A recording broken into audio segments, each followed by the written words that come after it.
Tigers and guests, thank you so much for joining us in our virtual event today. I'm Barclay Harless. I'm the president of the Suncoast Tiger Bay Club and a local banker. It's our honor to host this virtual panel discussion today. Joining us, of course, is Amy Cianci, who will be assisting us with questions during the Q&A portion of the presentation.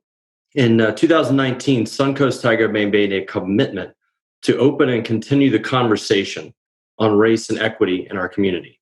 As a civic commons, we understand that it is our responsibility to give equal platform to all voices and encourage productive discourse on the topics that affect all the lives in St. Pete and Pinellas County and our greater community. These conversations have always been important, but of course, in recent weeks, they have gathered a new tone and a much deeper meaning. Today, we have the honor to bring together community leadership, activist leadership, economic expertise, and our Pinellas County Sheriff to discuss the steps in coming together on the topics of race, equity, and the future of policing in our county. Even though we cannot be together, of course, in person at our regular monthly luncheons, our club will continue the conversation through virtual events like this one. Please help support this continuing effort to bring you timely and informative programming by becoming a member, renewing your membership, or donating today. A donation of $25 or $35, which you would have spent on a Tiger Bay luncheon, will help sustain our club during these trying times and allow us to continue to keep you informed and connected in our community. That said, I want to thank everyone for joining the webinar and being a part of this special event. We have a lot of content to cover. Let's get started. It's with great pleasure that I introduce our moderator, Garen Flowers. Garen's an Emmy-nominated reporter and journalist. He spent several years with WTSP Tampa Bay 10 News and is currently an entertainment host, interviewer, content producer in Los Angeles. He's also a former student body president, along with myself at USF. Thank you for joining us today, Garen. Thank you, Barclay. I appreciate it. Thank you for having me here. I appreciate you for bringing this event to the forefront. Also, thank you to Amy and Joanna, who have worked very hard behind the scenes to bring this together. As a former reporter in Tampa Bay, I'm very excited to have this conversation. I think it's an important one, and I'm excited to bring this information towards the Tigers and the guests that are here today. All right, so without any further ado, we'll get to the panelists. First, we have Valentia Berry, who is the Director of Corporate College at SPC, also the President of the National Coalition of 100 Black Women, the Tampa Bay chapter. We also have Dr. Don Cecil, Professor of Criminology at USF, our great alma mater. We have Jabbar Edmonds, who is a community activist, writer, and filmmaker in the Tampa Bay area. And we also have Pinellas County Sheriff Bob Gualtieri. So welcome to all of you panelists. Thank you guys for being here. This will be a great discussion. So we'll begin with having each of you giving a brief introduction about yourself and what you hope to bring to the table with this discussion. And we'll start with Ms. Valentia. Hi, thank you, Keith. I'm Valentia. Of course, like you said, I am the new director of corporate college with St. Petersburg College, but I'm also the president of the National Coalition of 100 Black Women Tampa Bay Area chapter. On top of that, I am a national director with our national organization with 100 Black Women. I belong to many organizations from the National Council of Negro Women, where I'm a life member. Also, Delta Sigma Theta Sorority Incorporated, where I'm a member of that sorority as well. I belong to many boards. And as I was telling Amy earlier, I have the best of both worlds. I live in Tampa, but I work in St. Pete. So I'm very involved politically on this side of the Bay, but I work with Pinellas businesses in the community to make sure that we drive workforce development training as well in many different forms. And I'm just so excited about it. My mission has been since I graduated from Florida A&M back, I can't give you my age, during that time was to be really involved in my community. And I've been doing that through political campaigns, through just being supportive and being at the table to make sure that certain voices are heard and making sure that Black women voices are heard, the equity part when it comes to health education, especially for our young boys and girls in the community and their families. So I get a lot of phone calls from Hillsborough and now from St. Pete, just to make sure I connect them to the resources and services that are needed. And especially during this time of COVID-19, but also what we're going through in regards to George Foreman and race and those conversations, they're very needed. It's not about time, it's the right time to make sure that we find the right solutions to those conversations that we have. And they're actionable as well. So thank you for having me. Thank you, Valentia. We'll go with Dr. Don Cecil next. Thank you for having me. Dr. Cecil, I'm professor of criminology at the University of South Florida at the St. Petersburg campus. I've been here 18 years working on that campus. My research expertise is media representations of crime, which is one of the reasons I was asked to be here today. But in my classes, I am not an expert in policing, but I am in corrections. And I teach a lot of classes that tackle racial equity in the system. What are the changes that we need to make? And try to get my students to think about that before they enter working in the criminal justice system or whatever path they decide to make in the community. So thank you. All right. And we'll have Jabbar Edmond next if you want to unmute yourself there. All right. Thank you very much. I'm Jabbar Edmond, Vice President, Childs Park Neighborhood Association. I'm a filmmaker. I do a lot of things in the community. I'm extremely active in the community. And also, I think what I'm here to bring, what I think I could bring to the table here, really to forward the conversation, right? We have been talking about equity. We've been having conversations, especially now, since the George Floyd murder. And now I think is the time. There's only so many times in history where change really happens. Every 10, 15 years, there's a catalyst moment where change happens. I think we're in that moment right now. And I just think we need to be more bold. And I want to help move it forward. Absolutely. Thank you very much, Jabbar. And last, we'll have our Sheriff, Bob Gualtieri. Yeah, thank you, and good afternoon to everybody. I'm Bob Gualtieri. I'm the Pinellas County Sheriff. I started my law enforcement career 38 years ago working in the county jail as a city police officer here in Pinellas County before coming back to the Sheriff's Office. So I've been around for a long time. I'm also a lawyer and I went to law school in that mix. I'm the current president of the Florida Sheriff's Association. I'm very active on a national level with the major county sheriffs of America and policing across the country.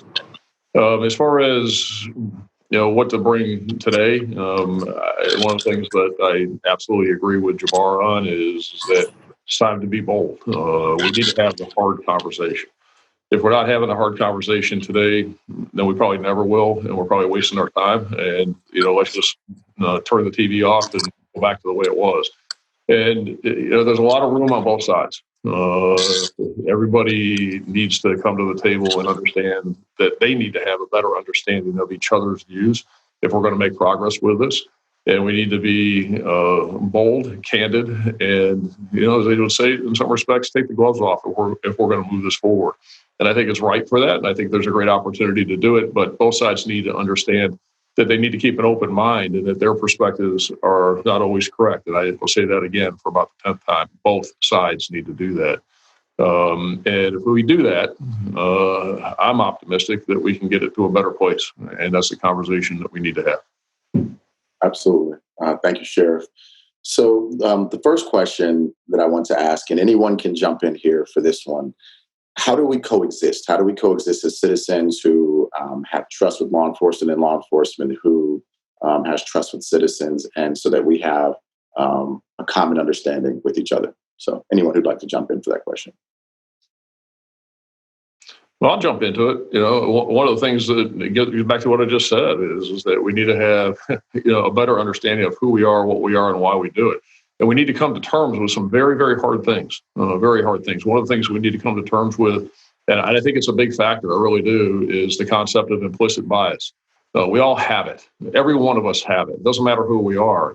And unless you understand that you have it and you're willing to accept it and then to, I'll call compensate for it, because you always have it and you bring it to the table and you need to be able to undo it in your mind so that you're not acting on these preconceived notions, etc. We need to have, again, hard conversations about the concept of, as people call it, driving while black. And that, there's a lot of people that think that cops stop people all the time only because they're black. The cops say, well, I don't stop somebody at all because they're black. I stop them because they do certain things. But we're kidding ourselves if we don't think that driving while black happens. Okay. And so we need to come to terms with that. And does that mean that it's race-based, or because there's other things that are at play, and having a better understanding as to why? We need to do a better job of getting the information out about a lot of the things that we do. And a lot of things are being called for, already being done. So I think that those are important concepts that we need to get out there on the table.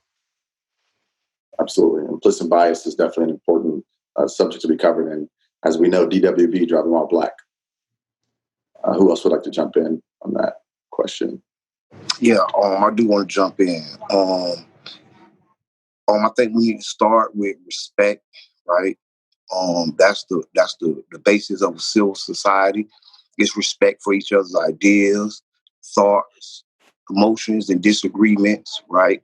I don't think that we have to be. I don't think we have to be uniform, right? We can still have unity without uniformity, right? We don't have to dress the same, talk the same, pray the same. So that all starts with respect. And there is driving while black. Brother John Muhammad coined the phrase social distancing while black, right? There's a difference in a lot of things that happens to, say, a black man versus someone else, right? And once we start with like that respect and the truth that we know there's a difference, right? We know that, we have a history, we have written history, we have recorded history, we have laws on the books, we have the things that can mark time, right? We can mark when we stop racial profiling, right? If there's a day, we're going to be able to pinpoint it, because we can almost pinpoint when racial profiling started, right? We can pinpoint broken window policing. We can pinpoint the things that adversely affect, African Americans once we start with respect, right? Once we respect that, we know the data. We know that we can build from the things that already have been compiled, right? Like the sheriff said, we're asking for things that are being done. But it's not that we're asking for things that's being done. We're asking for things to be done more robustly, right? We're asking for those programs to be built out and built up, right? And we're asking, right? We're really asking. And that's why I say we need to start with respect, so that once we have respect and we have that common ground that we're going to be respectful and we're going to really hash these hard things out, I think that's where we can start at.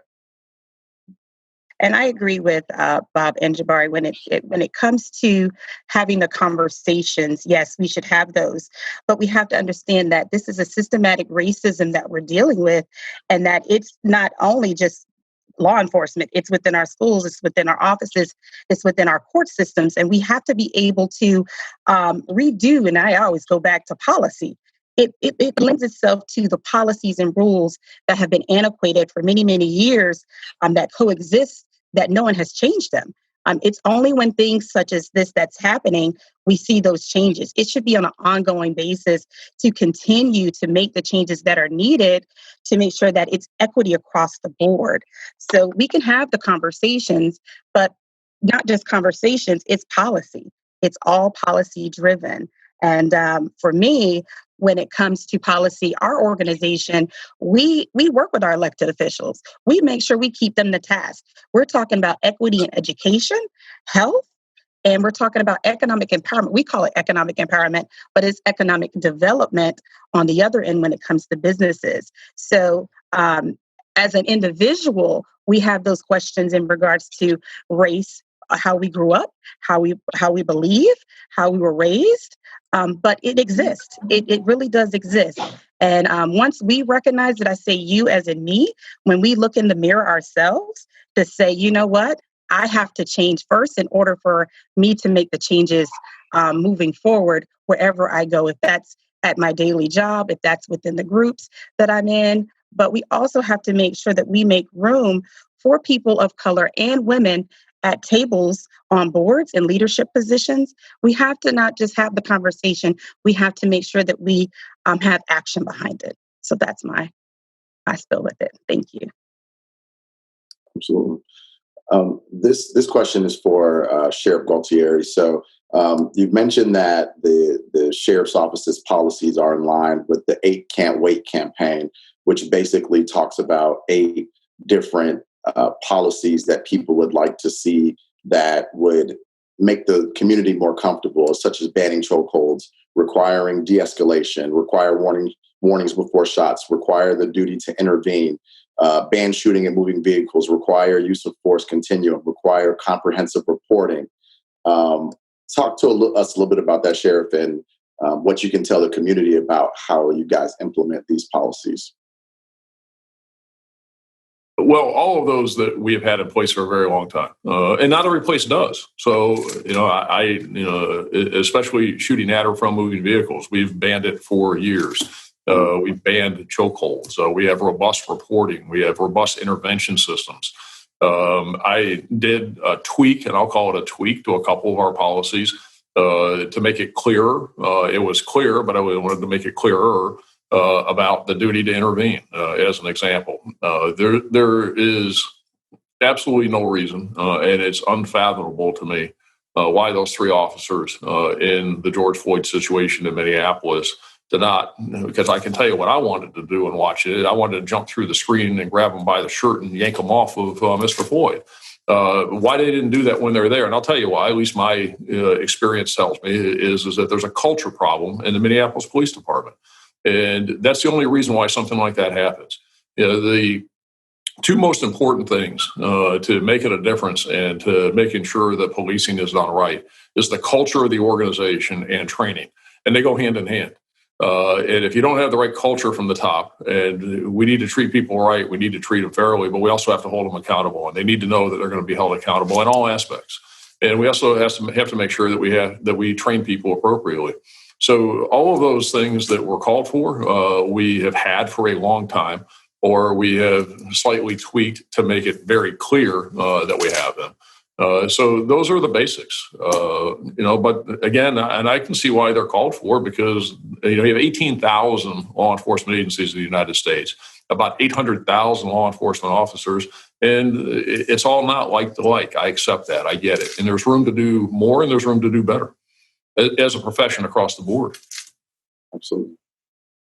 All right. Well, my next question is for Dr. Cecil. So I work in entertainment and television, and Cops and Live PD are such popular shows, and it's a high bar for popular shows to be taken off the air. But with the culture of what's going on in America, both shows have been canceled. So what narrative did these shows cause, and why are they canceled if they're so popular?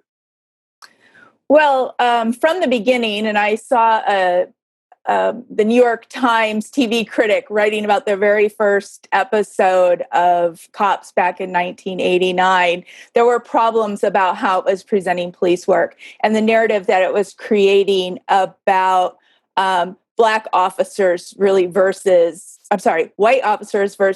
Black suspects.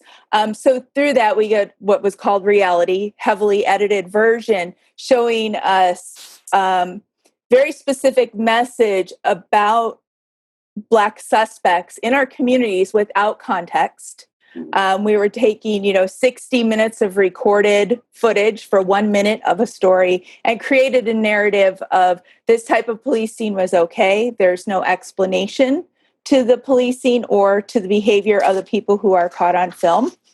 And this goes on for many years. They get better with their racial representation in terms of numbers, but the context itself in terms of police chasing, you see more Black suspects being chased by the police on Cops.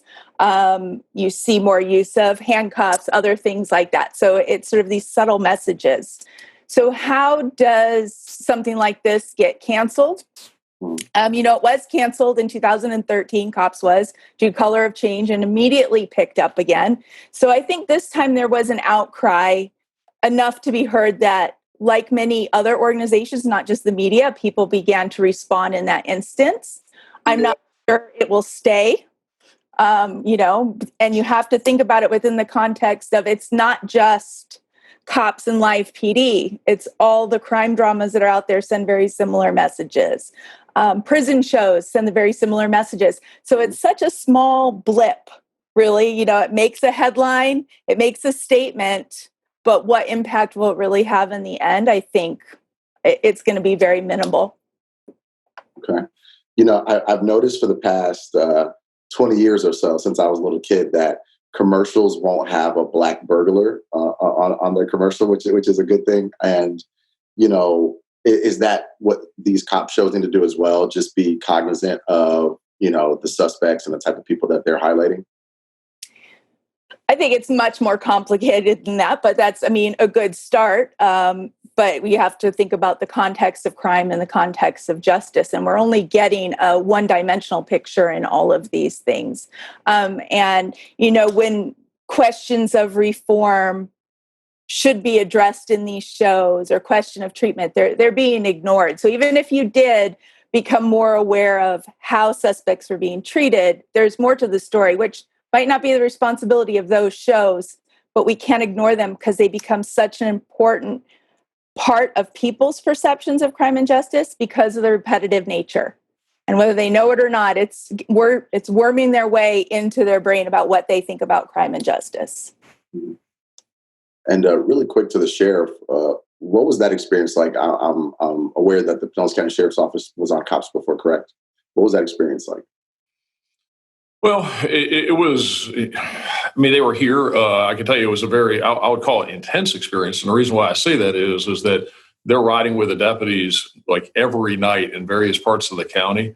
And in order to, look, they're looking for action is what they're looking for. They're not looking for the mundane that we do every day. And we do more mundane than we do action. And so people have the sense that everything that cops do, that law enforcement does, is this high intensity, very active, which is far from the truth. That's not reality. The reality is that it's 99% of the mundane, and then you have your situations that arise. So they spent a lot of time here, and trying to get those action pieces. That's what they did. I could just add something to this, Garen. I think it gets into cops and the reason why, and the notion that there are disproportionately, if you will, people of color depicted. Is that, I'll ask this in a kind of a rhetorical question. Doesn't that go back to the core issue? Is that most of this is socioeconomic driven. I don't know whether you were in the Tampa Bay area here a few years ago when the Tampa Bay Times did the extensive series about the failure factories in the schools. Yes. And the failure factories were largely where? They were the schools in South St. Petersburg that were largely attended by people of color, by African Americans. And where does law enforcement practice its craft the most? Where are cops going to do the most of their work? They're going to do their work where? In high crime areas. Makes sense. That's where the most of the policing is going to happen because it's the highest crime. So that's where your attention gets drawn to. Where are the highest crime areas? The high poverty areas. And those high poverty areas are also low socioeconomic areas. And this is where I think the agreement starts to diverse and go in different paths, because I don't think there's any question. You can look at objective fact that there are more people of color in high poverty and lower socioeconomic areas than not. And so that's where the cops end up because they go to where the crime is. The crime is in the high poverty, low socioeconomic area. And this is where the problem comes in because it's the why behind that. And it goes into the issues of institutional racism, goes into the issues of the why, goes into opportunity, it goes into education, it goes into all of those things. And the cops become the face of it. But I want to suggest to you the cops aren't the problem. The cops aren't the issue. And that doesn't mean we can't do better. And that doesn't mean we can't have the discussion about how we police. But it is so much more deep-rooted than that. And the solutions have to be more deep-rooted. The solutions are not body cameras and banning chokeholds. The cops are doing aren't getting to the root of the problem. The root of the problem is much deeper than that. And I think that's what we need to focus on if we're looking for a true change. Yes. Can I address some of that? That's a lot to unpack, right? But I'm glad we're talking about media, right? So the media coverage of our community does paint the picture that you speak of. Sheriff. And the issue is not necessarily that the police go to where the crime is, but the crime is where the police show up at, right? Because that's where people get arrested. So the police are the gatekeepers to the school to prison pipeline, to the criminal justice system, because that's the first person that interacts with the person who goes to jail before the attorneys, before the judges. It's the officers. It's the community polices. And the problem is, a lot of times, these crime is not crime on the other side of town, right? There's some arrests that go on the south side of St. Pete that don't go on downtown St. Pete, right? Some of the same open containers, some of the same crimes that someone may catch a charge and go to jail for in another side of town may not go to jail in a different part of town. So that addresses some of those stats that you're speaking of, Sheriff, because it's like a domino effect. And if the cops just go to where the crime is and the cops make an arrest and they're just going to go back to that same place. And then there's a lot of crime that's going on that's not being solved, right? Because we're missing some things. But I want to return back to the media, right? Because right now we have some of the most peaceful protests in America going on in St. Pete, right? In Pinellas County. But when you look at the media coverage of these peaceful protesters, you may get a different idea of what's really going on, right? And they're being painted very badly, right? Right now in real time, when it's been 33 days of no arrests, right? You can't find one report that will say that there's been over 33 days in St. Pete of the peaceful protests with not one arrest, because that doesn't help the narrative, right? And the narrative is to paint these people as bad. They're protesters when they're just demonstrating. They're really just demonstrating their constitutional rights, right? And in my thought process is we can do anything, right? We can start trying to change this narrative, try to change the picture that's being painted of black people or white people who love black people, white people who are marching for black people. We have to do something to change the narrative, because right now, like you said, Sheriff, they're looking for that sensationalism, right? If it bleeds, it leads, right? So they're looking for that one story, that 1 minute clip, but when there's a whole context that's missing. And I think the context of my community is missing in media reports, in statistics, right?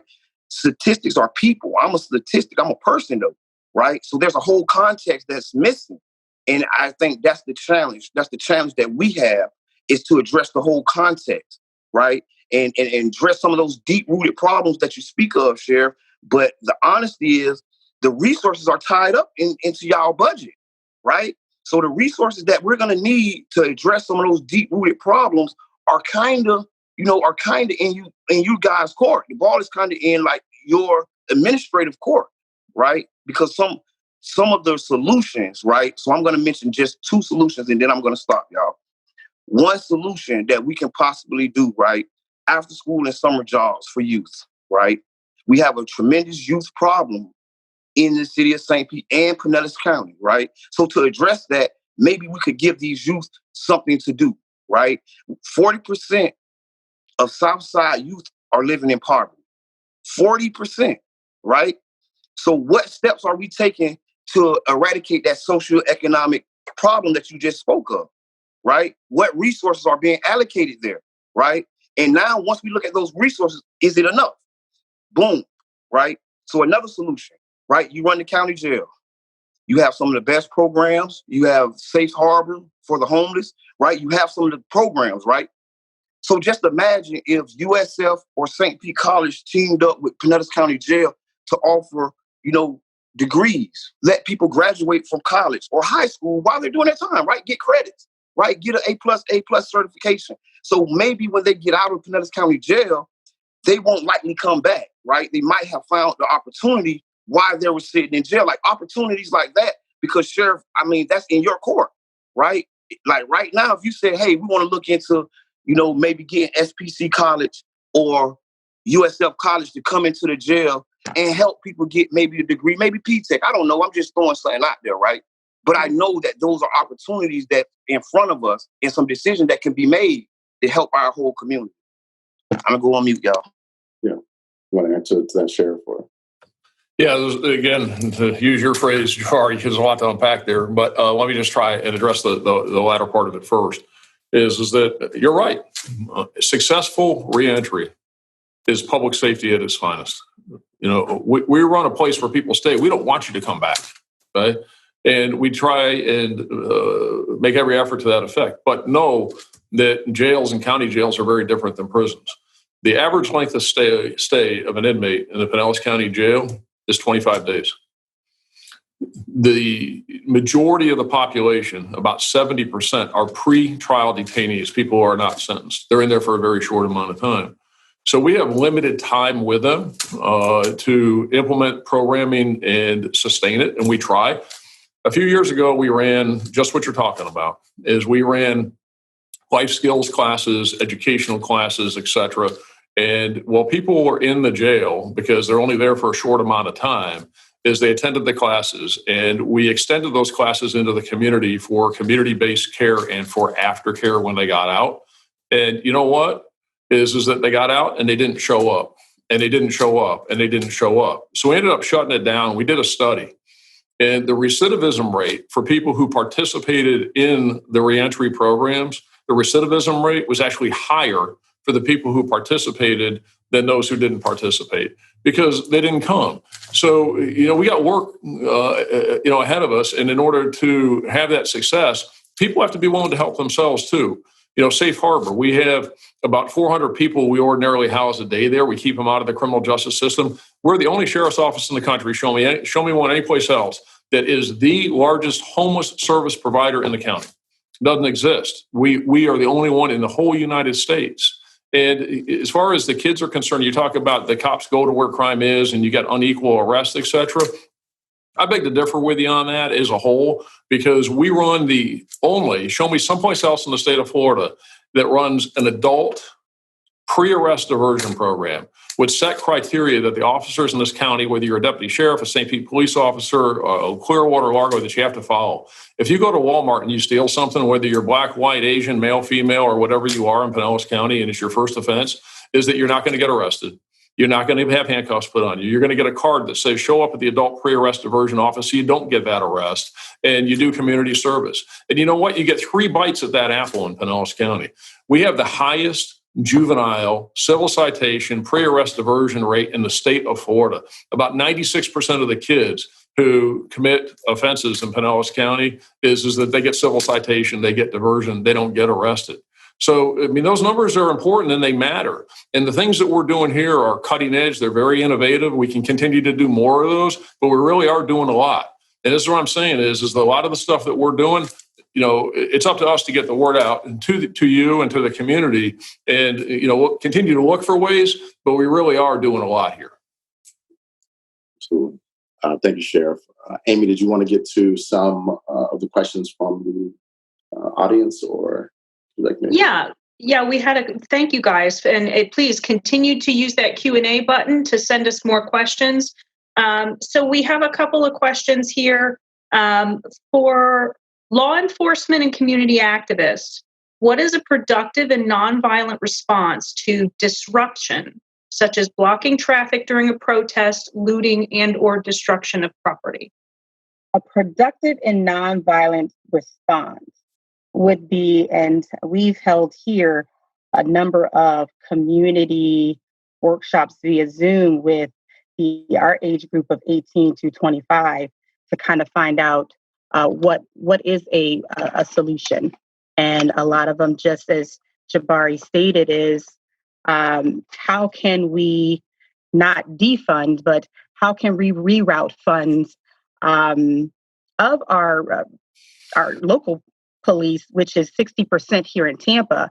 60% of the county's budget goes to public safety, back into programs for youth in our community. She mentioned an important topic that I also wanted to bring up about the term defunding the police, which, a lot of folks take issue with because they think that it's getting rid of police when it's really about rerouting or reallocating funds. So that's one thing I wanted to ask the panelists are, what are your thoughts on the term defunding police or rerouting police? and sending that money towards government agencies or social services to help reduce the likelihood of violence? I think it's a good time to have these conversations. It's a budget. It's not a holy document. It's not a sin to look through that budget. It's called the audit, right? They audit things every day, right? So I think it's time to look at some funds, right? Because like even the sheriff said, they already have programs. So what we're speaking of is making those programs more robust, right? And growing them out, right? Doing more, like attempting to better our best. And I think that, I think it's time to have those conversations, because I know the public safety budget in Pinellas County and the city of St. Pete is a huge chunk of the budget, like 40-50% of the budget in both respective places. And I think it's time we have this conversation. Like I say, it's not a sin. It's a budget. It's not a holy document, right? But it is a document of our morals and our values, right? So when affordable housing has $450,000 in the budget versus, maybe artwork that has $20 million in its budget, like where are our values placed at, right? So can we look at these things? Can we reallocate some dollars in a respectful manner, right? To still improve public safety. I think the sheriff said it, the most successful way is to re-entry and having successful re-entry plans for people returning to the community, right? Having programs and employment and things that keep people from coming back, recidivism, stop people from coming in and out of the county jail.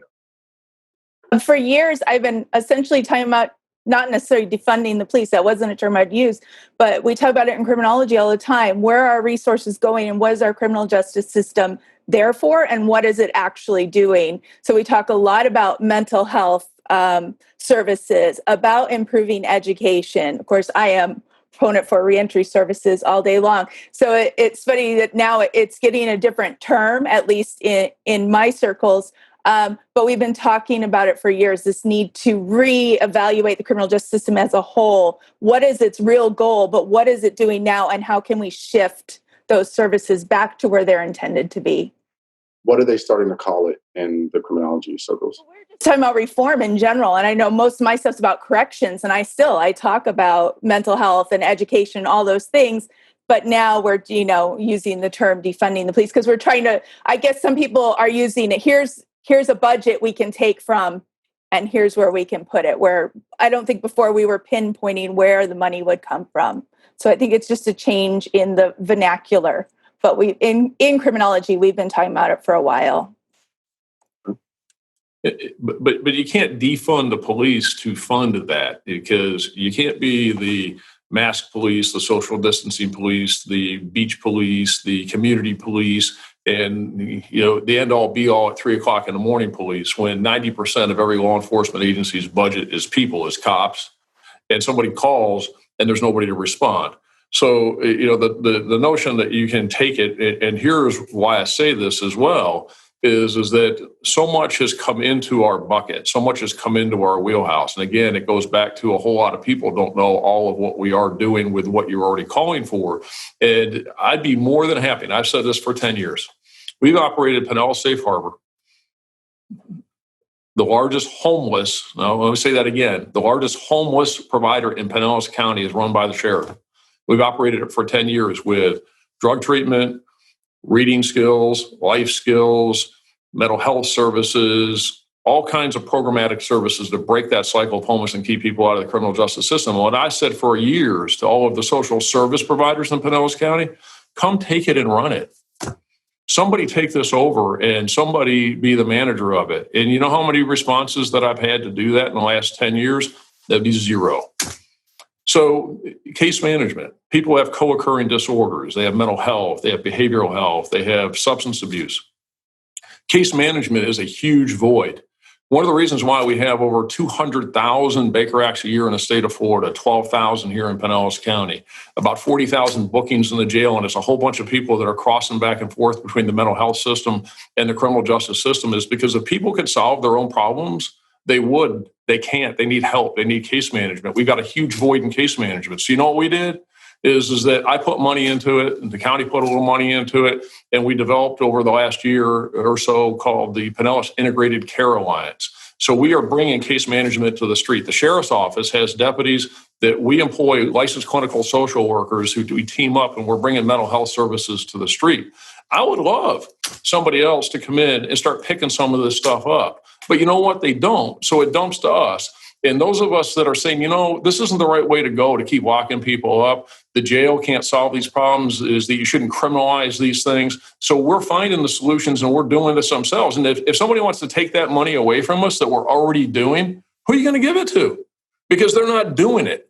So I'm going to sit here and tell you that as much as the contributor to the problem is the rest of the system that is dumped on us to pick up the slack for what they're not doing. So everybody else needs to kind of step up here too. And if somebody wants to take this stuff that we're already doing, that's good stuff like diversion programs and adult pre-arrest diversion and mental health and case management and running a homeless shelter and all these other things, you want to take that funding? Take it. Here you go. Because we really are doing a lot. So a quick follow-up, you would be willing to work with the county to maybe reallocate services to some of the caseload that can be taken by other agencies? Yeah, and this is where is that what do cops do to solve problems? Now, traditionally, and I'll acknowledge this, Garen, and to others, is that traditionally the way cops solve problems is that they removed the problem from the situation. And they removed the problem from the situation. That was making an arrest or locking people up. But a whole bunch of us said, no, that's not right. We need to stop this. We need to figure out a different way to do it. And this is where CIT and crisis intervention team training and identifying mental health issues and all of the other things. And we've told the cops, no, don't do it that way. And we have changed that culture. We've changed the climate, and we're trying to do it in a better way. But the people who are called upon to do this the most often are really the people least qualified to do it. Cops don't get mental health training in the police academy. They might get an 8-hour course, or if they're really lucky, they might get a 40-hour course. And so another thing that we're doing is the average daily population in the county jail, not during COVID, is about 3,100 inmates. We have, at any given time, about 1,400. Think about this. And there's a lot of counties that don't even do this. We have 1,400 people that are out of the county jail, not released because they had to post $1 of cash bail or bond, that are on supervised release on recognizances. That means that the sheriff's office runs a program where if you get booked into the jail and if you meet the eligibility criteria, we, take it to a judge. And we say, Judge, this person should be released just on their promise that they're going to behave and that they'll appear for their court appearance. We will supervise them. And we run about 1,400 people that we're keeping out of the jail. We have about 400 people on supervised bond, where we go to the jail, we go to the judge and say, lower their bond so they can afford it and get them out of the jail. Those are all things that we're doing to keep people out of the system, keep them out of the jail so they can get out, so they can take care of their families, they can work, and they can get their charges disposed of. So again, when we get into this whole defunding thing, it takes people to run that program and keep those 1,400 people out of the jail. So if we're not doing it because we don't have the money to do it, what are they going to do? Go back into the jail?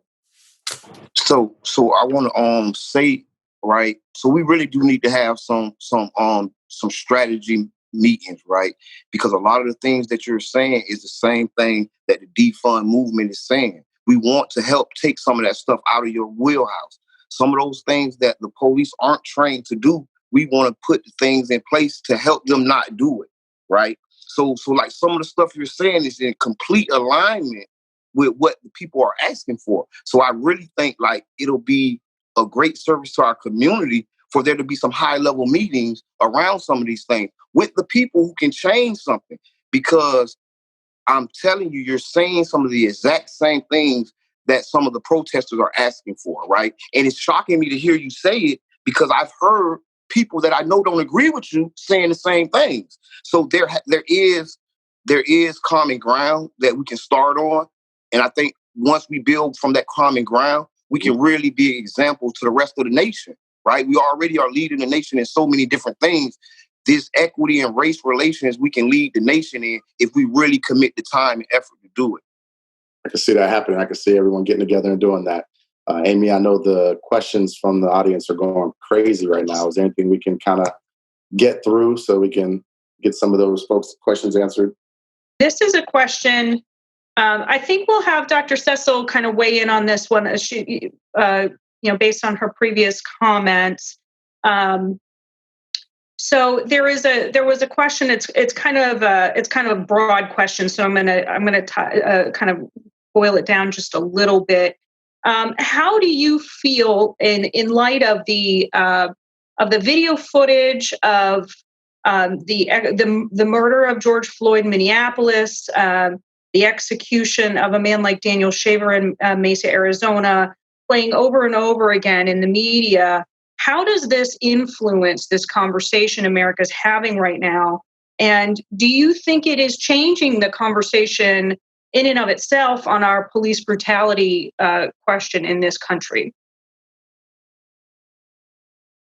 Boy, I think this is a tough one. I think the videos being out there is forcing people to confront what's going on, what's been going on for a long time. But it is also traumatizing people to continually have to view, especially members of their own community, being killed by the police or just any sort of brutality that might be happening. So, it's one of those things where I personally don't watch those videos myself. I choose not to. I know that they exist and I know what's happening, but I think that for some people, it's what they need to confront the issue. But as I said, for others, it's traumatizing them. And I think given the situation of us all being stuck at home during all this, I think it is what helped fuel the conversation. It is what got people who weren't going out to speak on this or even staying at home and supporting causes. They weren't doing it before, but you can't ignore the imagery that we've been exposed to in the last couple months, especially as we sit at home and don't have our normal lives going on. Now, earlier, Jabbar had talked about gatekeepers. The question from Willie Radowski was, who are the gatekeepers in the African American community? Can they be used to get the word out on reforms and to motivate their audiences to use available resources as well as participate more actively in the electoral process? I know for us in Tampa, our gatekeepers are our pastors in the African American community. We call them our mothers, individuals who are such as heads of organizations, our Divine Nine, which is our sororities and fraternities. Those are gatekeepers that are within the community. I always say there's two different sides of the African American community. You're more upper echelon educated group, but then you also have the core community in regards to your urban area. And for us, it's our rappers, those individuals who were in prison that did come out, that a lot of people look up to, our basketball stars, our track stars, those who went off to college and or came back. Those are the individuals that our young people look to. I call it the younger generation. So there's many different gatekeepers. You just have to know in what area of the community that you go in, who those people are and who to talk to get the word out, to make the movements happen. So that's how it works here in Tampa. And I'm not sure of St. Pete and how that works. I know Southside St. Pete is a big, large area and there's many gatekeepers there, but the church, it starts at the church. So this is a question for the sheriff. What is the diversity at the Pinellas County Sheriff's Office and how does it reflect the demographics of the county's population? Well, we have almost 3,000 employees in the Pinellas County Sheriff's Office. If you look across the board and you look at the demographics, is that it mirrors the community across the board. But where we do have a void, and we have for really forever, and for the longest time, is in the command staff on the law enforcement side. It's not because we haven't made an effort or we don't have a desire. There's a whole lot of factors that go into that. We've made a huge effort in recent times at recruiting. We have a lot of great and qualified minorities that are in the pipeline that are up and comers. But from the time you walk in the door in a law enforcement organization, from the time you walk in the door to the time that you can even be considered for a mid-level management position is about 10 years. Because it takes that amount of time to get the experience and to be able to have the requisite skills. And the last thing we want to do, we want everybody to be successful. The last thing we want to do is put people in positions they're not ready for, because then they're not going to have that success. So overall, if you look at all the numbers, we mirror the community. The 11% African American and the Hispanic numbers and the female male. I mean, we do. We mirror the community overall as an agency. But I will be the first to say that the greatest opportunity we have to do better is on the command side, on the law enforcement component of the agency. And we looked and, look outside trying to recruit. But we went through a period here during the economic downturn where we went about 5 years with no hiring whatsoever. And we had a whole lot of people that left. And that attrition with no hiring and no room for advancement for 5 years set us back. So that's where the void is. But the rest of the agency, we are in good shape. Thank you. We've got time probably for just one question, and I'm going to pose the same question to all the panelists. So we'll give you guys about a minute and a half to answer this one question. It's loaded. What would a safe community look like to you? Let's start with Jabbar.